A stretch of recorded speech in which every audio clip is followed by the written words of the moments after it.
All right, so we are at the noon hour and we have a lot to cover, so we'll go ahead and get started.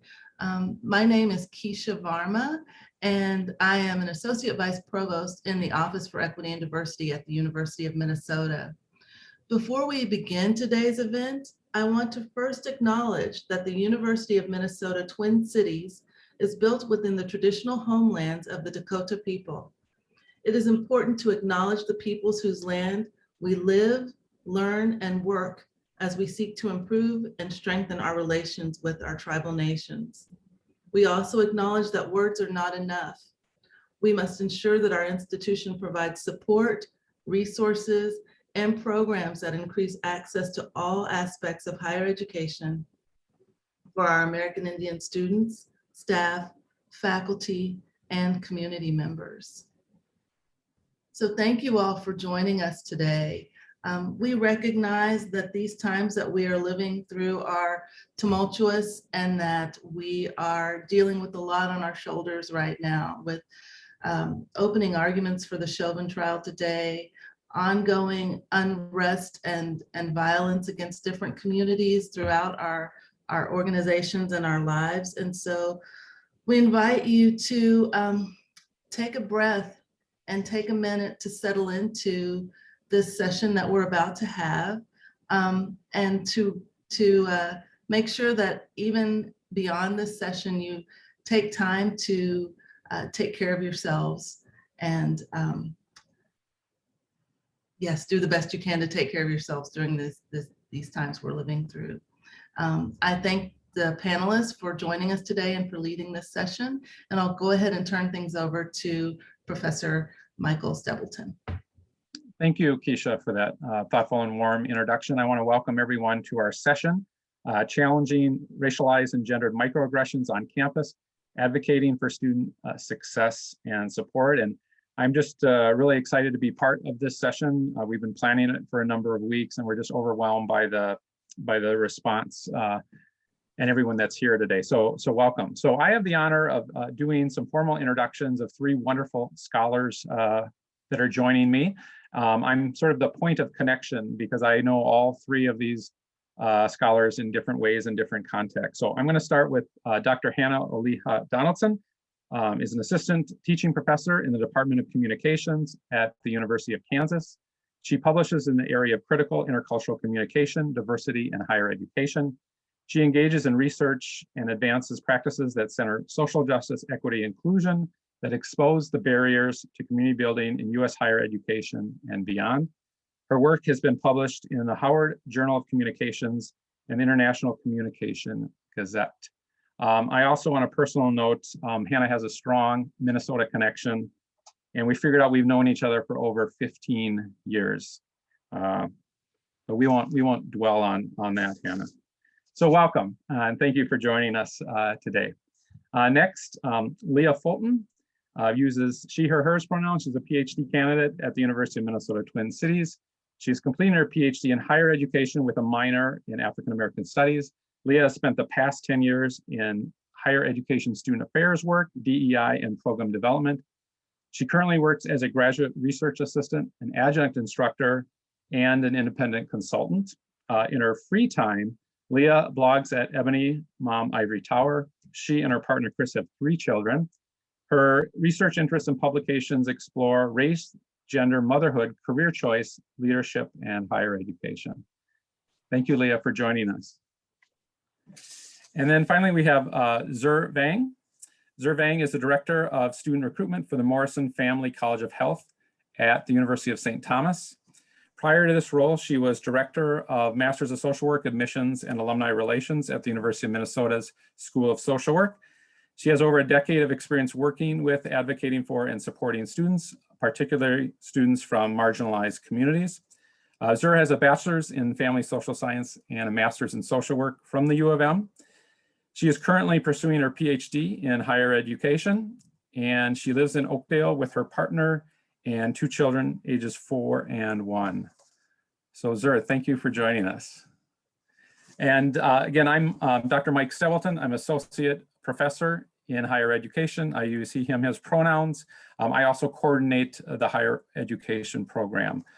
So next I have some objectives, but before we do that, I want to just showcase a print of the cover. I also have my own copy. Hannah, I kind of feel like your marketing rep today too, so excuse me, but I'm just really excited about this new book that came out in 2021. And of course, the timing couldn't be more relevant, right? So confronting equity and inclusion incidents on campus, lessons learned and emerging practices.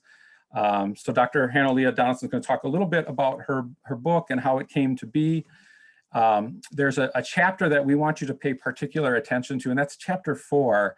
And my 3 scholars, Lisa Taylor, Leah Fulton, and Vang, the lead authors on this piece. I served as a faculty consultant on it, and it's going to focus specifically on scholar mothers navigating maternal microaggressions in the academy.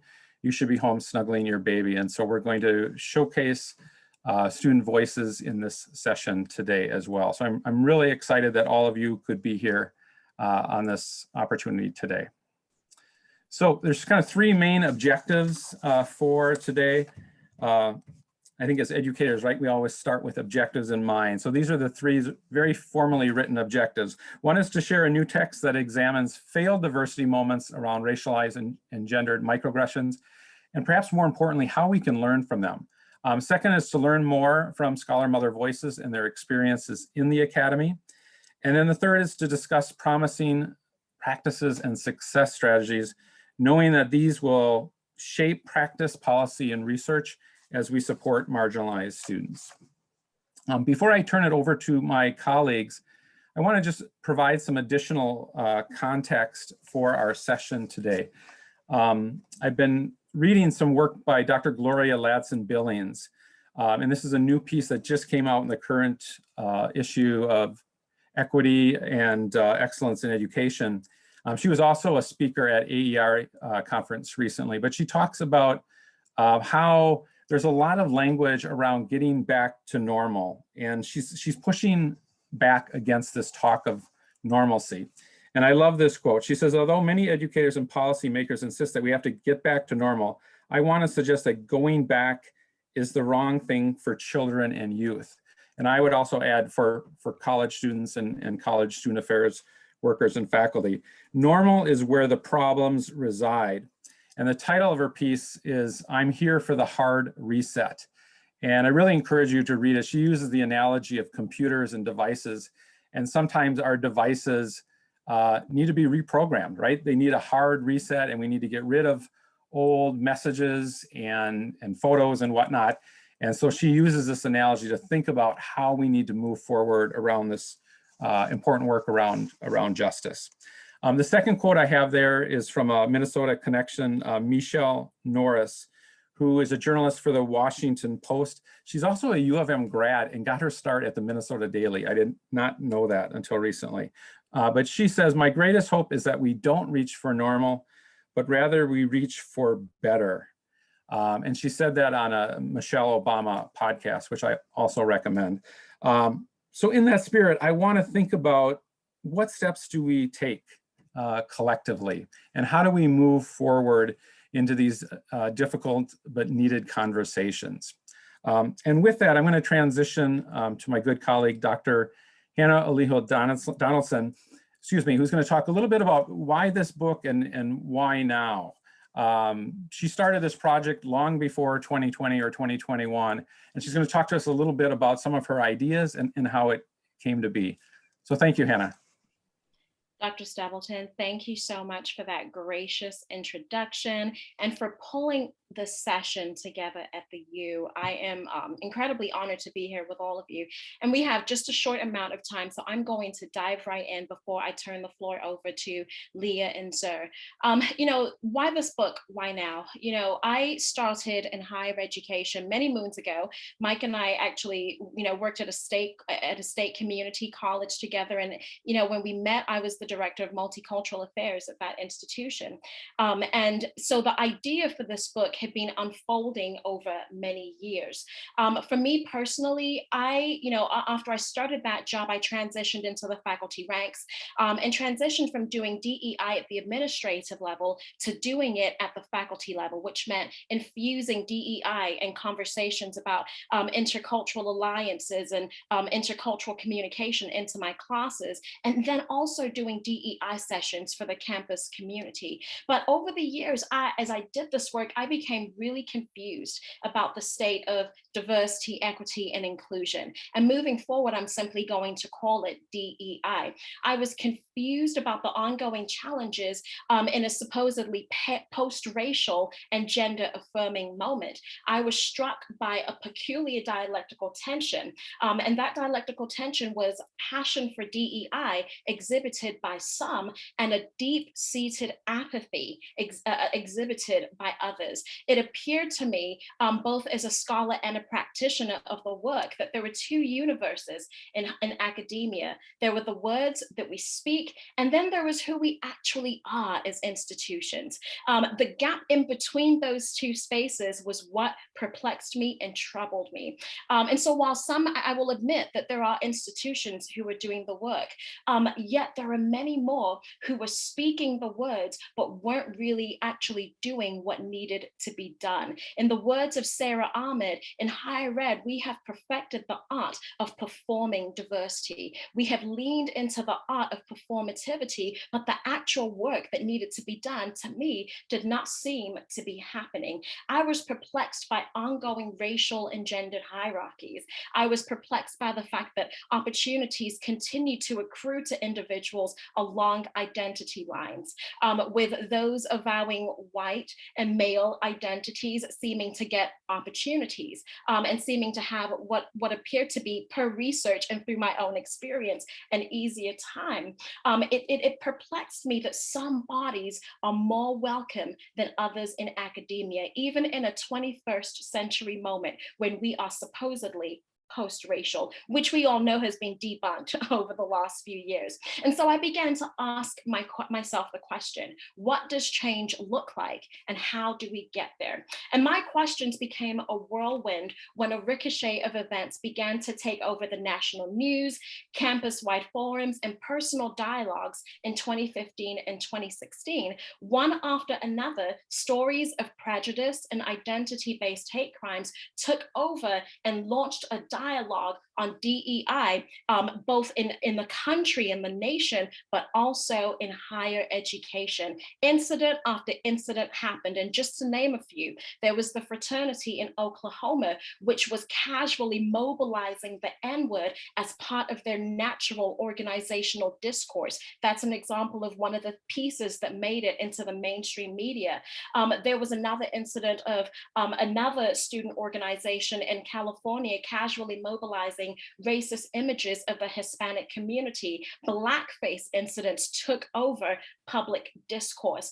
And in the midst of all of this, administrators were trying to figure out what to do and how to respond. And over again, it appeared, and it was very clear that administrators were failing to address these issues and were facing ramifications. As these and there are many in the public media. I won't share any of them.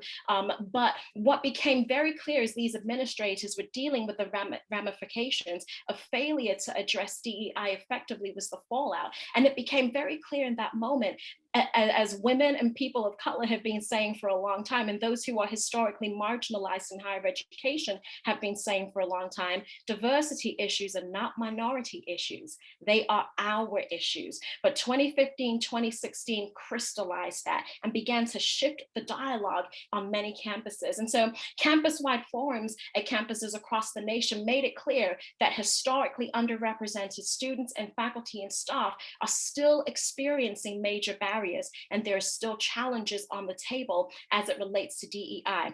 Just to give you a few facts, and then I'll transition. Between the fall of 2016 and 2017, the Anti-Defamation League found that white supremacist propaganda on campuses increased by 258%. Let that sink in for a second. And that was in 2016, 2017. Those numbers have drastically shifted even now. The US Department of Education also found that the number of reported hate crimes increased by 25% from 2015 to 2016. And so I began to ask myself the question, how do we move forward from this place where historically underrepresented and marginalized individuals, even in this 21st century moment, are still not finding a place to belong and a place to feel supported and to thrive in higher education? It was very clear to me in that moment that a gap needed to be filled. And that's where this book was born. This book features DEI failures emerging at different levels, at the interpersonal, in the classroom, in larger organizational contexts. And it exposes some of the failures in DEI facing higher education today. But as my esteemed colleague Mike suggested, the beautiful thing about this book is that it also exposes the impact on individuals and organizations, but it doesn't stay there. Through the chapters and through the DEI failures that are featured in the book, promising practices for moving forward are also proposed. And so it is from there that this particular chapter exploring challenges facing mother scholars emerged. And so on that note, I would like to turn the floor over to Leah and to Zur. Thanks so much to Michael and to Hannah, to Keisha and OED. As they each described, part of the way we're going to have a chance to frame up gendered and racialized microaggressions today is in part through our chapter on maternal microaggressions. As we move through, we'll also begin to think about promising practices that are applicable both to mother scholars, but not necessarily isolated to that particular context. We decided to share just a very brief snapshot of an email that really kind of established this project that's driving today's conference. You can see the date that almost 2 years ago exactly. So you think about just how long it takes to actually get a resource to publication. But Lisa, who's not able to join us today, in working in her work, when you have a chance to read the chapter, you'll find that Lisa had been working with Mike as a graduate assistant, and myself, Lisa, and Zur are in the same cohort, so began our programs together. Very different processes and journeys, certainly, in terms of how we work, where we work, kind of our family structures, but we shared the fact that we were all mothers, and that had really important implications for our experience. And I think in general, one of the things that feels really special about the cohort that we're part of is the relational connections that we maintain. So we do meals together with our families. We stay in touch, really support one another. So we talked about the prospects of writing together about our experiences as mother scholars. And when Hannah reached out to Mike about the forthcoming book, Mike, because of his work relationship with Lisa, offered the opportunity to co-write. And as they began to process that, it seemed like a great opportunity to move forward with writing about our experiences as mothers. And so to invite us into that process. And so I think even that is an example of the kinds of ways that we can be really intentional when we have these existing interpersonal relationships, when these opportunities come forward to see particular voices heard, that those moments are seized. And I think Lisa's invitation to Zur and I and Mike's openness to that are examples of that. Lisa shared with us that she was also very intentional to say that in writing about what it meant to be mothers, that she knew that motherhood as a racialized experience would be really core to the ways that Zur and I would want to tell our narratives, and wanted to affirm that and be sure that that would be present in the writing that we did.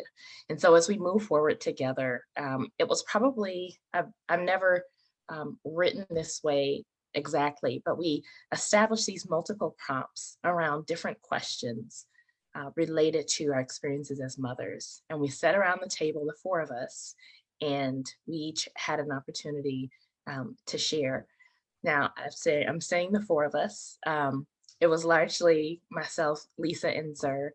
And there were spaces where we invited Mike into the process, knowing some about his family background experience that he may have a chance to share today. But it was this really cathartic, really sacred space to share really vulnerable insights about motherhood, and to really recognize the ways that our experiences did look different because of the ways that while we share these mothering identities, that other parts of our social identities are not shared, and that really has impacted kind of those differential experiences. And so as we move through that process of writing together, of talking and recording our conversations and going back to them, this idea of maternal microaggressions really emerged from that entire process. So I'm gonna pass it to Zer to share. I'm not gonna pass it to Zer just yet. I'll pass it to Zer after I share a bit more about motherhood and academia, but that's kind of the process that brought forth this particular project.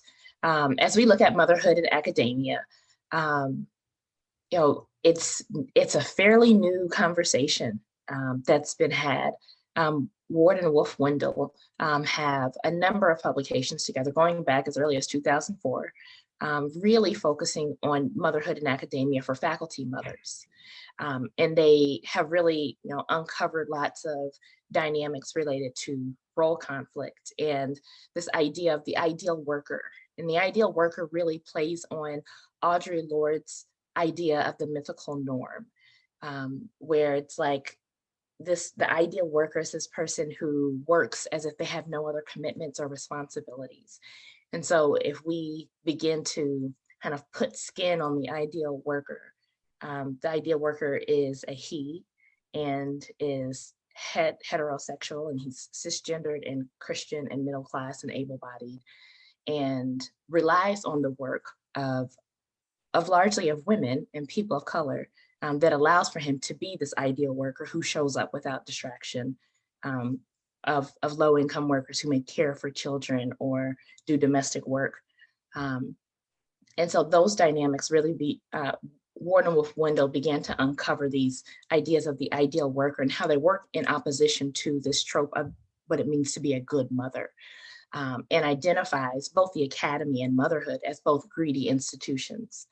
Part of the challenge, though, is that what we know about graduate student parenthood and mothers in particular is different. And first, that the experiences of mothers is quite different from the experiences of men, is what the research tells us, of fathers, I should say. And that these issues of disclosure, do I tell people that I'm a parent or not? How do I pay for childcare? When you look at the funding model for graduate students, it's not designed with parents in mind, with mothers in mind. And this idea of the ideal worker gets translated into the ideal student. And again, is not in favor of any caregiver, particularly mothers. And when we begin to recognize motherhood as a gendered and racialized experience, then we really begin to compound these dynamics and really makes way for microaggressions that really convey implicitly and sometimes explicitly that that this place was not made and is not intended for you. So I'll pass it to Zer now. Thank you, Leah. So throughout our meetings and writing process, the process that Leah described, when we shared accounts of our experiences as failed diversity moments as mothers and graduate students, we found connection between our stories, and microaggressions surfaced as a commonality in our experiences as mothers within the academic setting, which led to the formation of our framework, maternal microaggressions.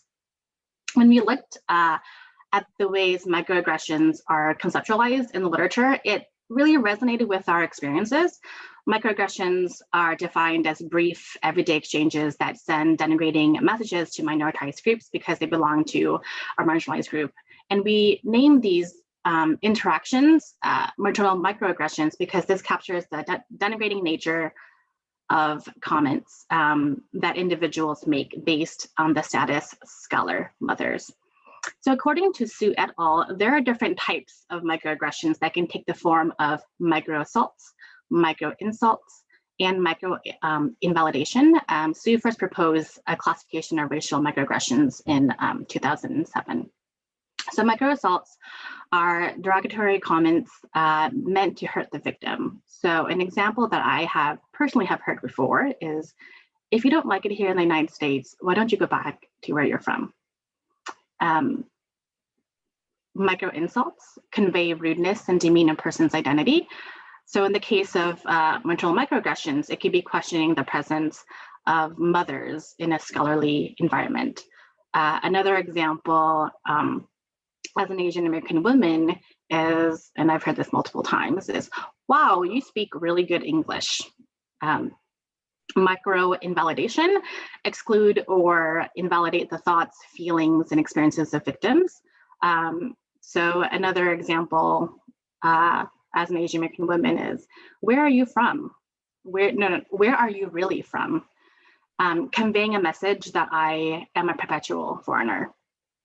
So throughout the chapter, we share personal experiences and interactions where we experience micro assaults, micro insults, and micro invalidation, and how these experiences impact us as scholar mothers.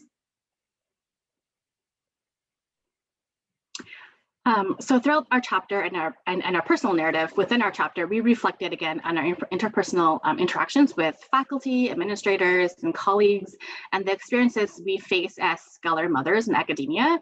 And we would just like to spend a few minutes sharing a couple of quotes from our personal narrative within our chapter and what that meant to us. So here is my quote that I would like to share with all of you. The challenges of playing multiple roles during my academic and professional journey increased during my second year of my doctoral program when I became pregnant with my second child. I felt that this pregnancy was frowned upon by others. While I was excited about having another child, it was difficult to shake the feeling that others judged my decision to do so. At an event on campus, a colleague whom I had not seen in over a year exclaimed, "You're pregnant again?"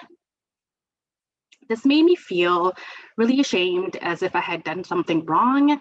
I was really unsure how to respond, so I smiled and then left the conversation feeling a sense of guilt and discomfort. I just assumed that others had similar perceptions of me, and so I began trying to justify my actions and then question myself for feeling the need to justify them. I also shared in my narrative a story about a male faculty member who commented that every time he saw me, I looked different, referring to my weight gain during pregnancy. I also shared a story about a male colleague who made fun of how I walked, that I waddled, and then proceeded to imitate my waddle. So these are just a few examples that I've shared in my narrative, and are examples of maternal microaggressions and micro-insults aimed at me. As a mother of two young children, you see a photo here, my partner and my 4-year-old and my 1-year-old, a first-gen doctoral student among women, one of the few women of color in my place of work when I was at the U and now at St. Thomas. I struggle with imposter syndrome, navigating multiple identities and role conflict. In my narrative, I share my experiences as a Hmong mother and the differing expectation that is held in both cultures, and sometimes contradictory to one another. The doubt that I constantly feel when I enter an academic space, even this one, and the pressure to do it all and not being able to be my full authentic self. So it is challenging to be in spaces that is not created to be inclusive, to be around people who judge me for being a mother, a full-time employee, a student, and the perceptions of who I am as an Asian American woman, of what I'm capable and not capable of doing, and then sort of the everyday guilt of not working enough, not reading enough, not writing enough, not being with my kids enough. I will share though, even though I struggle with navigating these experiences every single day, what keeps me going is, like proving to myself that I can do this, but mostly it's because of my children and my parents who are refugees, who didn't have these opportunities here in the United States. And to share with them that they raised a strong daughter, a kind daughter, and someday, hopefully, will become Dr. Vang, but I don't know when that will be.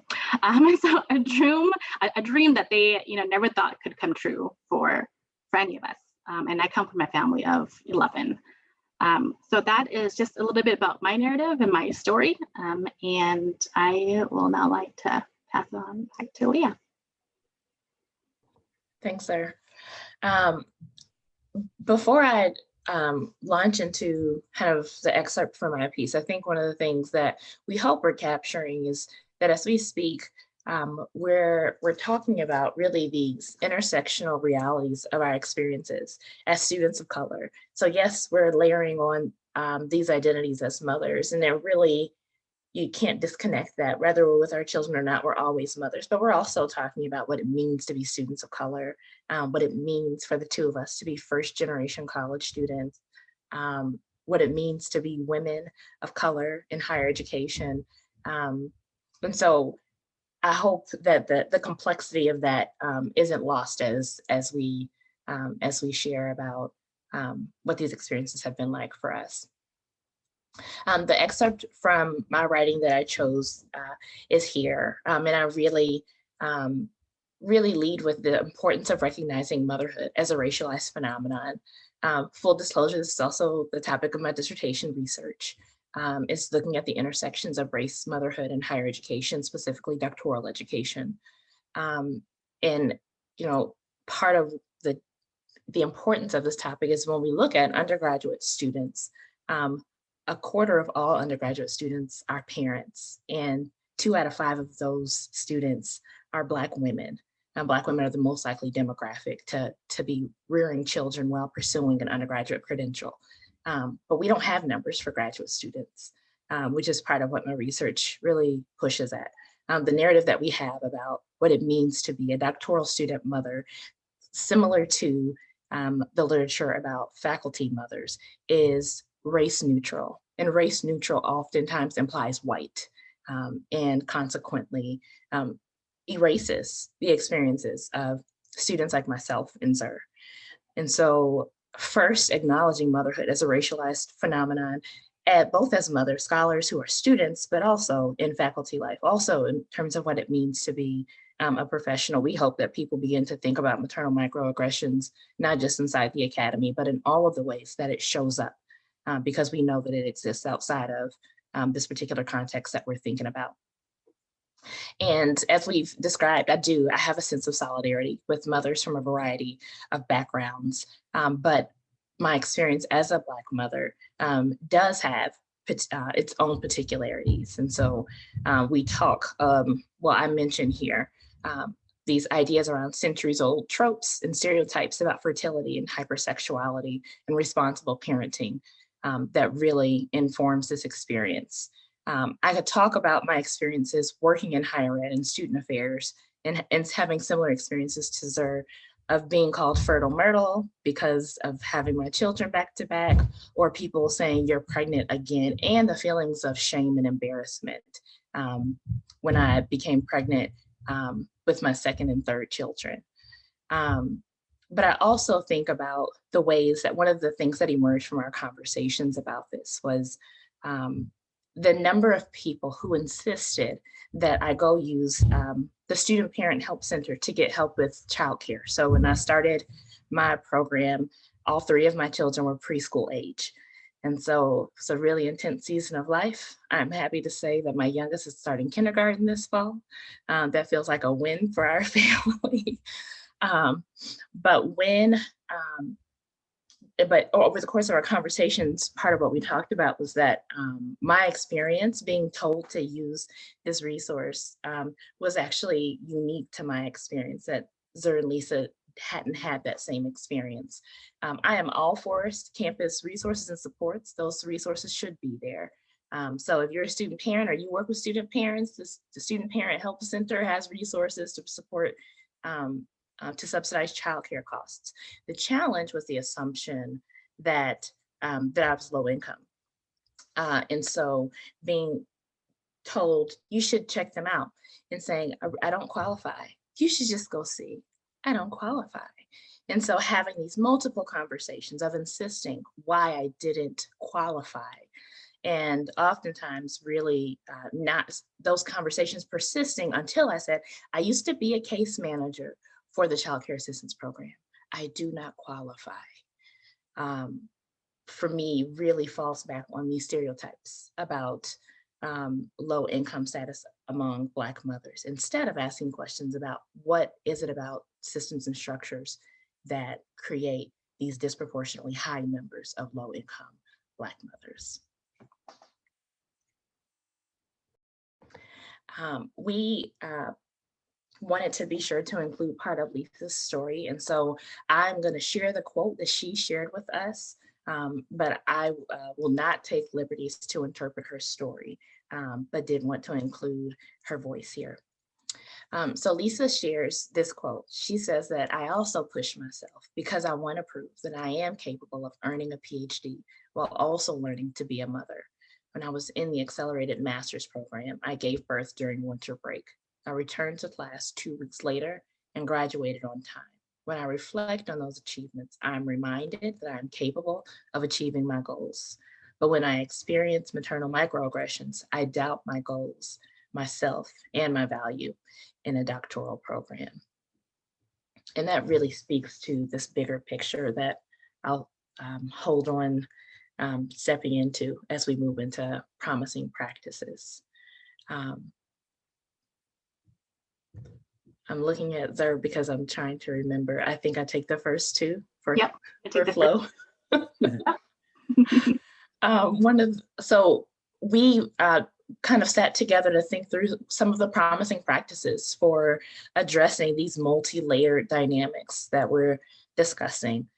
And so these are 4 that Zer and I thought about. There were several others, and we said, how do we condense this? And so here's what we came up with. One of the first, so when we talk about promising practices for students, we're talking about the ways that we can exercise agency. And so I think there's always this dance between the way that we exercise agency and the ways that we don't overburden ourselves with things that are not our responsibility.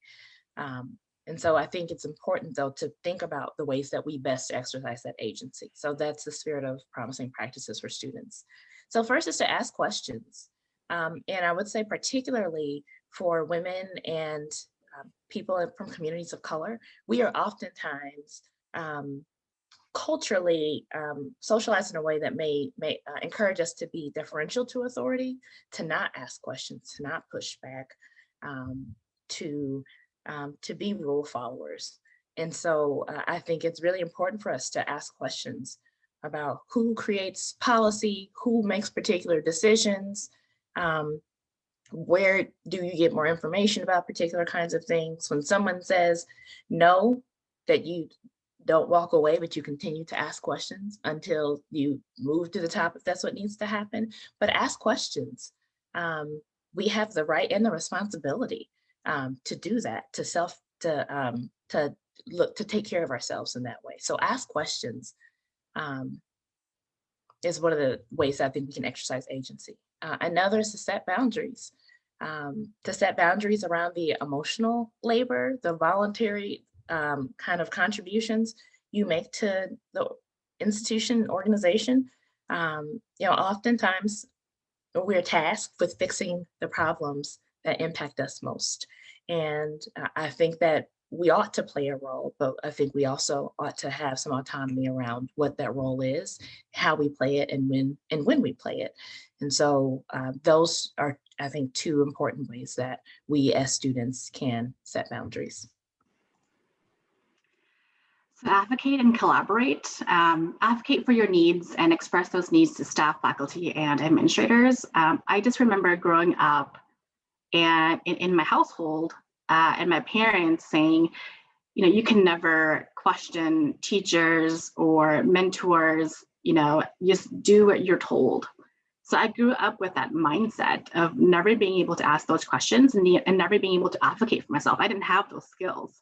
really wasn't until graduate school that I started learning how to ask questions, advocate for myself, and have a voice. Just didn't realize I had a voice back then. So would like to provide an example. This actually just happened a few months ago. I needed a college policy exception. Reached out to a staff member and they said, couldn't be done. You know, I work in higher ed and I'm in this doctoral program, so I'm just like, there's always exceptions to something. Reached out to my advisor and said, I'm happy to talk with the graduate school, the college, whoever is the person who's going to make this exception or make a decision. Soon after, it reached an associate dean and the exception was made, and I don't think the exception was ever made before. So being able to advocate for your needs, get to the right people, get to know the system and how the system works. And if you don't know, ask your peers. We have navigated these spaces. And so being able to ask your classmates and colleagues, they're also a really great resource. Advocate not just on the micro level, but at the macro level as well. So advocate for change. Policies are, maybe not equitable, programming. So for me personally, I think about how I can't apply for grants or fellowships or scholarships because I'm a part-time student, and all of them require you to be full-time. And it's because I have to work full-time to live, and I don't have the privilege to not work full-time and and go to school full-time. And so, but to me, like working full-time doesn't mean I have this extra money to pay for classes, to travel to conferences and present. So it really limits my ability to engage with my department, with my program, with the U of M. And so I do think that if the college, university, graduate school are able, if they're committed to students who have shared experiences like myself, they should be able to provide more flexible financial opportunities for us. And so this is feedback I've given and will continue to give, and hopefully be able to advocate more. Collaborate, so building meaningful collaboration with staff and faculty, administrators. We can't do this work alone. We need people who believe in us, to support us, encourage us. So this example is exactly this book chapter. It was an opportunity for us to collaborate, to be together, have this shared experience of being mothers in a PhD program, to be together and sort of have this really empowering and uplifting and sort of validating experience. And now we have this incredible book chapter, and can speak to our experiences and provide some of those promising practices to those who are interested in learning more. And then holding leadership accountable. So if leadership say they're going to if they're going to do something, keep them accountable for it. If faculty are, if they have a policy, if they have a commitment, if they have a statement on their syllabi, keep them accountable. If they say they want to create inclusive spaces, are they doing that? Provide feedback, provide potential solutions. And I'm taking Leah's quote when we chatted yesterday, and Leah quoted, "Culture doesn't change without accountability." And I would like to end it there and pass it over to Mike. Great, thank you, Zur and Leah, for those helpful recommendations and implications. What I want to do next is talk briefly about the role of faculty and other student affairs educators. And I would imagine a number of the folks on our webinar today are working in different areas of student affairs. And so I think these recommendations are broadly stated with that intent in mind. And it's not just scholar mothers that we're talking about, but other ways to support individuals with marginalized identities. So one is to create and foster inclusive experiences. I think I've shared this with Zur and Leah in the past. If not, I'll share it again. This has been one of the more rewarding writing collaborations that I've been a part of. I learned just so much from the process and sitting in on those sessions and really just listening. And so I think part of my knowledge and part of my next steps is doing better, right? I can get better, and I think all of us can, in terms of supporting students. With that, I think listening to the assets, needs, and issues of marginalized students is really, really important. I think many of us would say that we do that already, but I would argue that we could do even more, especially in the times and spaces that we're living in currently. And then the last item that I would add there is development and implement policies that support and protect marginalized students, and to actually have conversations about best ways to support students. In my role as coordinator of higher education, I can decide, and I will decide to, when we welcome and orient new students, acknowledge that students might be scholar mothers or parent scholars, excuse me. And so having that conversation, naming it and talking about ways to support students is a beginning, right? So I always talk about awareness and action. And I think from my perspective, a lot of us are at the awareness stage, but we can do more in terms of action. So I'll stop now and turn it back over to Hannah, who's going to talk more about organizational perspectives. Thanks so much, Mike, and thank you, Leah and Zoe, for your thoughts and ideas.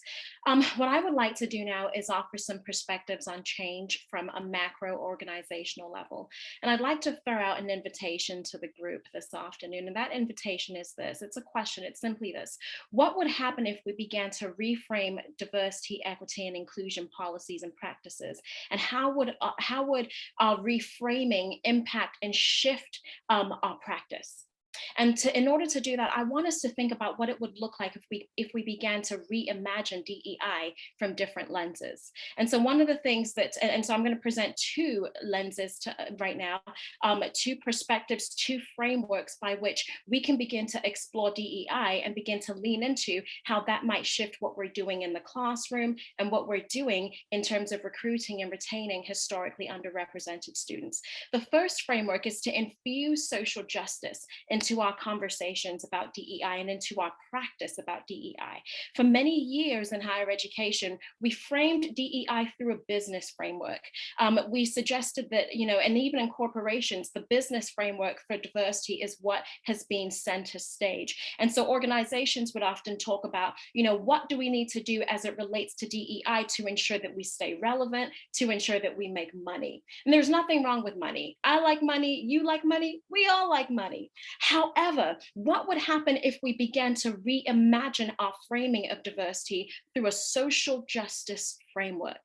How would centering justice in our practice shift our pedagogical moves? How might it shift our recruitment and retention strategies? In different spaces across the nation now, there is some DEI departments in campuses that are beginning to center social justice, and they're calling their programs now justice, equity, diversity, and inclusion. So the question I want to leave with you today on that particular framework is this. If you center justice as part of your DEI practice, how might it change the work that you're doing? The second framework I'd like to offer is a wicked problems framework. What would happen? What are the implications for our practice if we began to conceptualize diversity as a wicked problem? And I actually address this in the final chapter of the book. But the wicked problems framework came out of the work of Routledge and Weber, who, while exploring the challenges of urban planning, presented the idea that social problems are actually wicked problems. In contrast to the natural sciences that deals with definable, containable, and tame problems whose solutions can be apprehended and easily conceived and actualized, the social sciences deals with problems that are actually tricky, resist definition, are not easily contained or apprehended, are unpredictable and boundless. They are never truly solved, only resolved momentarily, and they can shift over time. Importantly, solutions to wicked problems may actually lead to unintended consequences, because one can never fully know the long-term effects of potential solutions. If you think about some of the moves we're making now because of the changing demographics of our institutions, for example, those solutions may need to change over time as our demographics continue to evolve. So if we think of diversity as a wicked problem, we begin to realize that quick band-aid solutions to DEI do not work. We begin to realize that diversity figureheads becoming the fix for all of our DEI problems also will not work. We would begin to lean into what real change looks like. time, and resources. So if we began to actualize DEI through a wicked problems framework, we would understand that DEI failures are far-reaching, personally and organizationally. Commitment is required from everybody involved to get to solutions that actually work. Many voices must be at the table to create comprehensive solutions that address the needs of our evolving faculty, staff, and students. And DEI work actually requires focus and attention. It requires ongoing efforts. One fix in 1 year, in 1 semester, is not going to resolve the issues facing scholar mothers. It's not going to address the issues facing BIPOC individuals in your department. It's just not going to work. DEI work requires continued human and material resources. And I'll stop there and simply say this work is absolutely crucial. And so this is why our thinking about the work is crucial and our framing of the work is crucial, because all of that impacts the policies and the practices that we create. If we fail to think and frame the work effectively, we risk losing students, faculty, and staff to spaces and places where they feel more valued, more included, more affirmed, and more supported. And now I'll turn the floor over to Mike.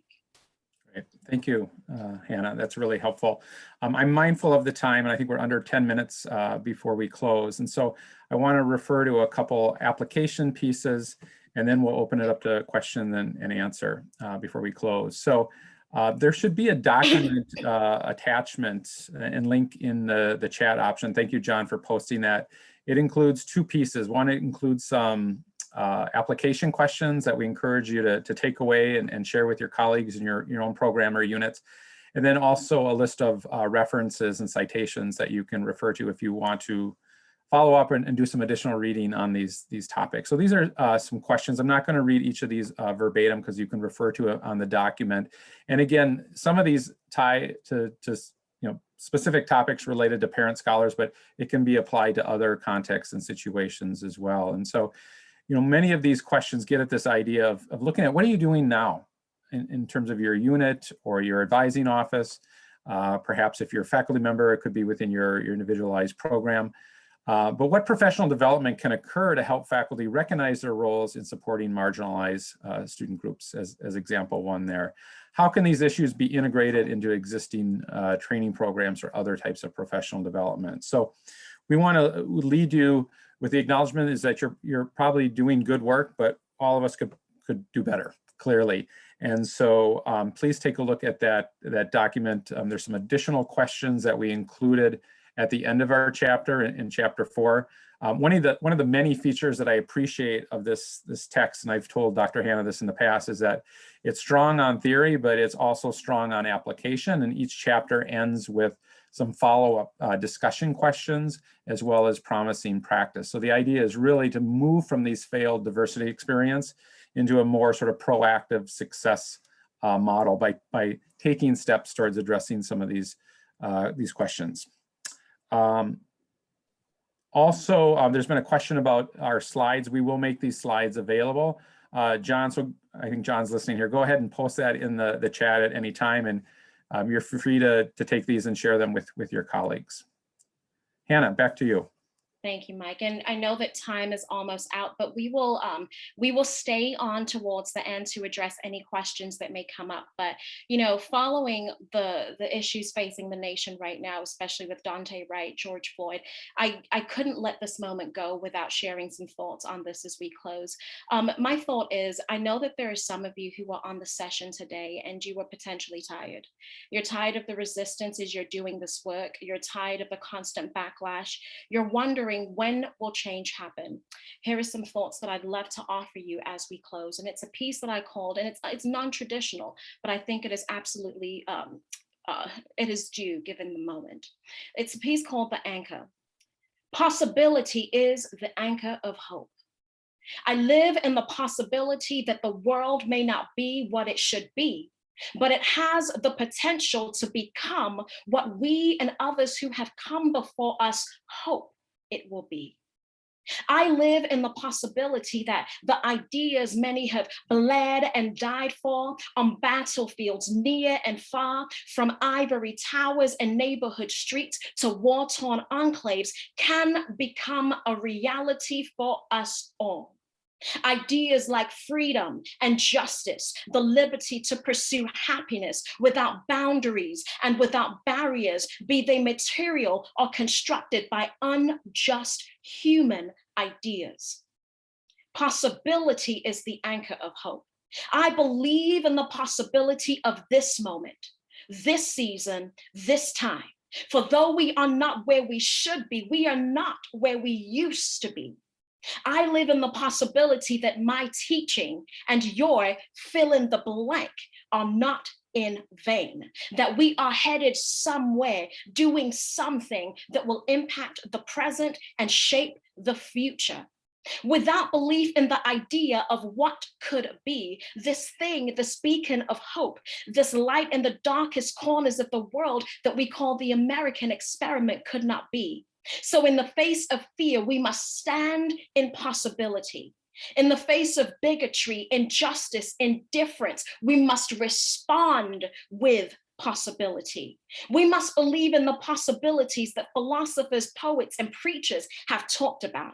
We must believe in the possibilities that children imagine, that mothers and fathers dream about, that grandparents saw as a far-off light in the distant future.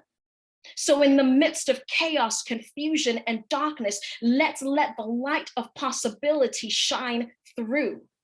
In the midst of it happened again. When confronted by glass ceilings and closed doors, when what we are becomes more significant than who we are, when cries of the good old days become a camouflage for bigotry and apathy, we must hope and hope again.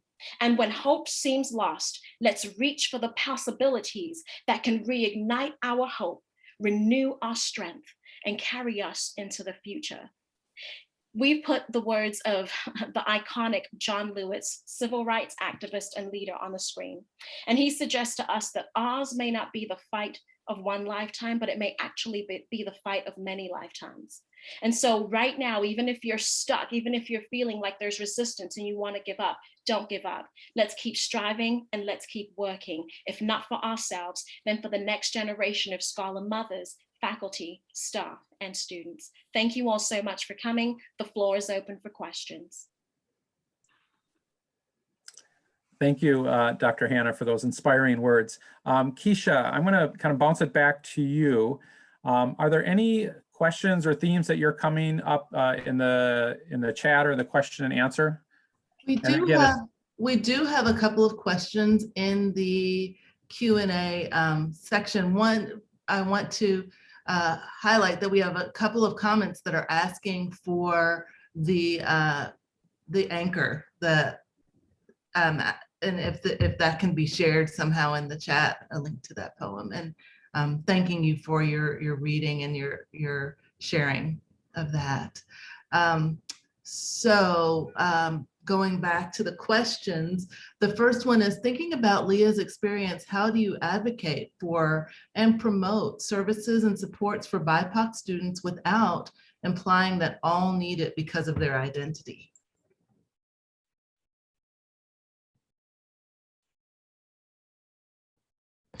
I think in the experiences that I've had where people were insistent, there wasn't enough listening, which is part of what we talked about, right? Learning to listen well. And the good questions weren't asked. Asking good questions, listening well, and actually taking the time to gain context for the person in front of you would eliminate a lot of those kinds of assumptions. Because as I mentioned, my colleagues didn't have that same experience. And so listening, good questions, gaining context, but also dealing with bias. We know that we all have bias. The difference is that some of us have biases that are reinforced by systems and structures. And so there's power that gets married to our bias that impacts people's experiences. Ask a question. Before we make recommendations, we need to do better about asking questions. Great, thank you. And just, I know we're out of time, but I'll just try to get a quick one more question in. What can we do when there are senior faculty who just won't get on board with DEI initiatives? What active pushback can do? We can't just keep waiting for these people to age out, but the active pushback can do more damage than good.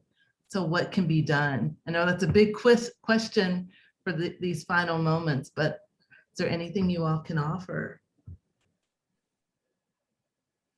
Mike, do you want to take that?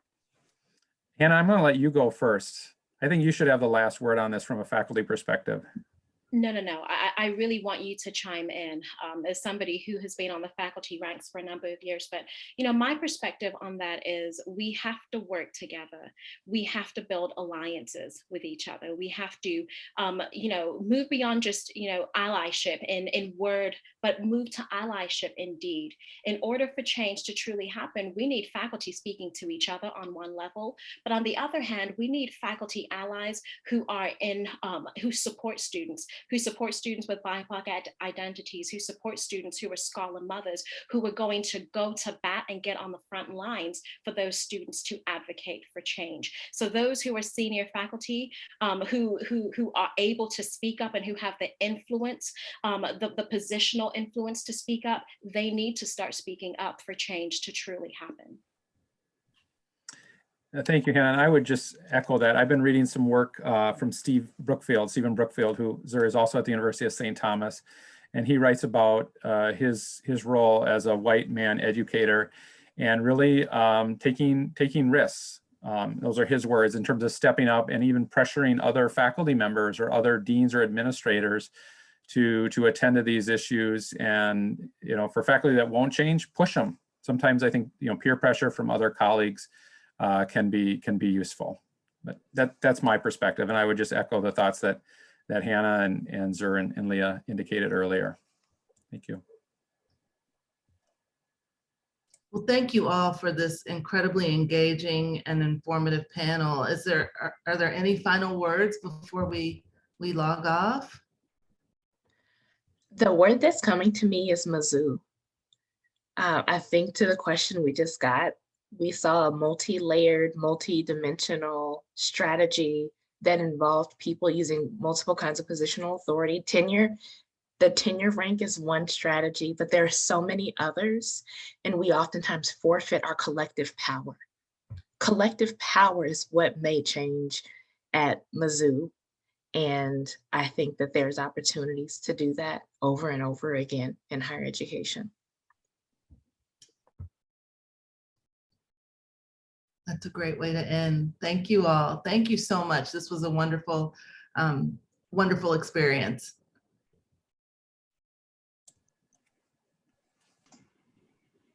Thank you.